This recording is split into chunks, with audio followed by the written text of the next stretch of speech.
Hola, ¿qué tal? Soy el pastor Óscar Ariza y quiero contarte este relato sobre Jehú, rey de Israel. Episodio 4. Aún falta mucho por hacer. Ahora entendía más que nunca su llamado. Estaba convencido que la tarea apenas comenzaba, pues más allá de ser el nuevo rey de Israel, había sido convocado a convertirse en un guerrero espiritual. Dios lo estaba llevando de su experiencia como estratega militar a un nuevo escenario de guerra en el que debía destruir santuarios, imágenes y oscuras costumbres enquistadas en el corazón de la nación. Dios levantó a Jehú para destruir la hegemonía de Jezabel, esa mujer malvada que ejercía el poder detrás de su esposo Acab y de su hijo Joram. Se respiraban vientos de cambio en Israel. Mucha maldad empezaba a desaparecer. Jehú sentía en su corazón el deseo de seguir luchando hasta derrocar todo ese mundo de idolatría que estaba enraizado en su nación. Sus fuerzas eran insuficientes. Sabía que su experiencia militar no le alcanzaría para derrocar un sistema sostenido con la brujería y la adoración a demonios. Por eso más que nunca necesitaba de Dios. Él lo había escogido para liberar a su nación, pero nada habría de hacer si no estaba dentro de su voluntad. Jehú tenía la comisión de destruir el mundo de tinieblas en el que estaba sumergido la nación. Ese mundo tenebroso que había construido la reina Jezabel a través del culto a la brujería, la hechicería y la idolatría. Poco a poco fue formando su imperio. Dominó a su esposo Acab y luego impuso su doctrina demoníaca en aquellos que pudo manipular. Ella se había levantado contra la autoridad de Dios, persiguiendo a los profetas y dándoles muerte. Soñó que Jezabel le aplaudía de lejos y se iba acercando poco a poco a él con una voz dulce, más maquillada incluso que el día cuando lo increpó a través de la ventana. Su mirada era penetrante y sus labios no dejaban de proferir elogios sarcásticos, diciéndole: Jehú, eres el mejor de todos. Mientras lo exaltaba, le daba varias palmadas en la espalda para felicitarlo. Lo has hecho bien, pero nunca dejarás de ser un traidor, le susurraba al oído. Podía ver con toda claridad cómo Jezabel se desnudaba frente a él para atraerlo.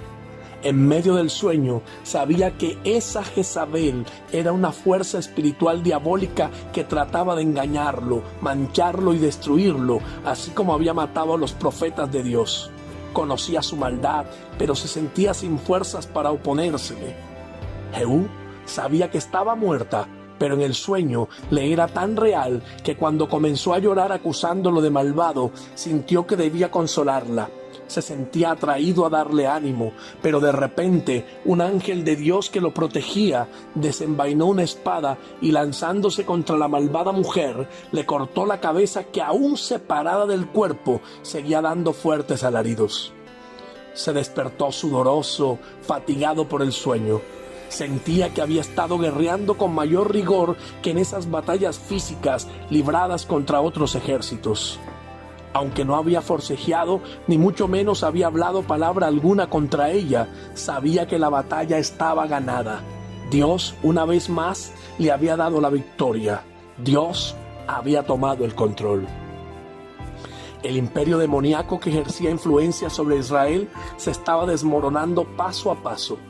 Dios había quitado a Acab, a Joram y ahora a Jezabel, pero aún quedaban muchos de la familia real que podrían levantarse para tratar de recuperar ese poder tenebroso que durante décadas habían sostenido.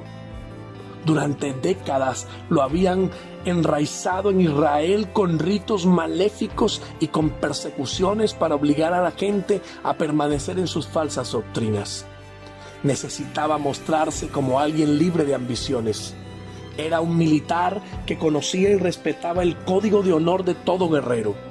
Sabía que el ambiente estaba tan tenso porque precisamente Jezabel había manipulado todo en las cortes y parte de los líderes. Había regado como maleza la información de que Jehú había cometido traición, por lo que convocó a la unión contra él. Si algo tenía claro el nuevo rey, era que Dios estaba con él. Sabía también que era respetado y reconocido como uno de los mejores guerreros del reino. Aprovecharía esa oportunidad para retarlos y acorralar a los 70 hijos de Acab extendidos por toda la nación, que eran mirados como sucesores naturales al trono.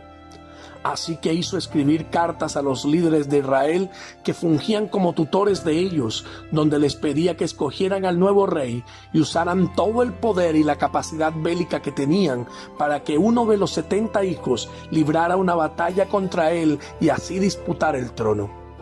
Pero la suerte estaba echada. Dios tenía el control de toda la situación. Todos los sacerdotes y líderes sabían que Dios estaba con Jehú. Entonces se paralizaron de miedo y dijeron: hemos visto que 2 reyes no pudieron con este hombre. ¿Qué podemos hacer nosotros? Así que los administradores del palacio y de la ciudad, junto con los ancianos y con los tutores de los hijos del rey, enviaron el siguiente mensaje a Jehú: somos sus sirvientes y haremos todo lo que nos diga. No proclamaremos rey a nadie. Haga lo que mejor le parezca. Así que Jehú les contestó: si ustedes están de mi lado y desean obedecerme, tráiganme la cabeza de cada uno de los hijos de Acab hasta Jezreel, pero no tarden, pues aún falta mucho por hacer.